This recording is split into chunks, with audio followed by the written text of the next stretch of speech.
সামনের রাজনৈতিক মেরুকরণটা আবার কি হয়।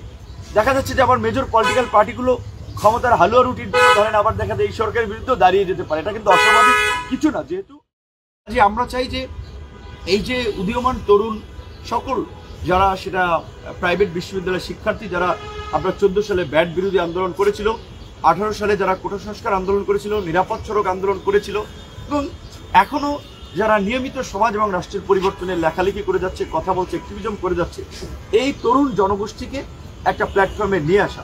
সেক্ষেত্রে যেহেতু গণ অধিকার পরিষদ এখন অফিসিয়ালি একটা নিবন্ধিত রাজনৈতিক দলও, আমি মনে করি তাদের সকলকে নিয়ে যদি আমরা গণ অধিকার পরিষদের সাথে কাজ করতে পারি, তাহলে আগামীর বাংলাদেশ এই নতুন প্ল্যাটফর্মে নেতৃত্ব দেবে। এখন এখানে স্বাভাবিকভাবেই রাজনীতিতে অনেক ধরনের বিভাজন থাকে, অনেক ধরনের আদর্শ থাকে, এবং বাংলাদেশের মতো একটা দেশে এখানে কিন্তু অনেক বিদেশি রাষ্ট্রেরও ইন্টারেস্ট আছে। বিশেষ করে আমাদের প্রতিবেশী রাষ্ট্র ভারত যেভাবে গত 15 বছর আওয়ামী লীগকে একচেটিয়া সমর্থন এবং সহযোগিতা করেছে, ভারতের একটা শক্ত খুঁটি ছিল আওয়ামী লীগ, সেই খুঁটি ভেঙে পড়েছে। কাজেই ভারত তো চাবে স্বাভাবিকভাবেই তার একটা বিকল্প খুঁটি এখানে রাখতে কিংবা দাঁড় করাতে। সেক্ষেত্রে এখন আমরা যে একটা নন পলিটিক্যাল ফ্যাক্টর হঠাৎ করে একটা বড় পরিবর্তন করেছি এবং পলিটিক্সে একটা বড় ফ্যাক্টর হয়ে যাচ্ছি, কাজেই সেই ক্ষেত্রে আমরাও যেন শক্তভাবে না দাঁড়াতে পারি, এই জন্য কিন্তু অনেকে চেষ্টা করবে, অনেকে গুটি চালবে, ষড়যন্ত্র করবে। প্লাস হচ্ছে আরও যারা রাজনৈতিক দল আছে তাদের মধ্যে বিভাজন তৈরি করা, তাদেরকে ব্যবহার করার জন্য নানান ধরনের ষড়যন্ত্র ছক কিন্তু দেশি বিদেশি গোষ্ঠীও কিন্তু আটকে।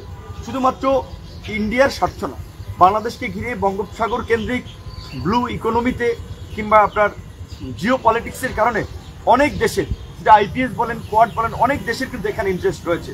তো আন্তর্জাতিক সম্প্রদায় এখানে কোন গেম খেলছে, কার পক্ষে কী অবস্থান নিচ্ছে, সরকারের স্ট্যাবিলিটিটা কি, সেটাও কিন্তু একটা সামনে একটা কোশ্চেন তৈরি করবে। ধরেন এই সরকারের, আমরা বলছি যে জনগণের সরকার, আমাদের সমর্থিত সরকার, কাজে এই সরকারের সফলতা ব্যর্থতা জনগণের উপরে অনেক কিছু ডিপেন্ড করে।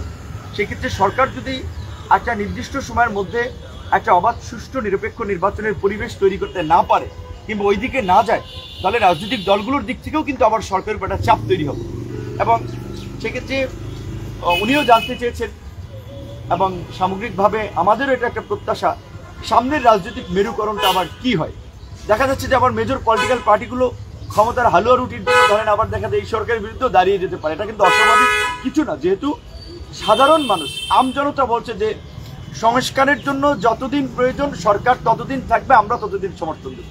ইতিমধ্যেই সম্পাদক পরিষদ সহ বিভিন্ন ব্যক্তিরা বলছে অন্তত 2 বছর তাদের থাকা দরকার।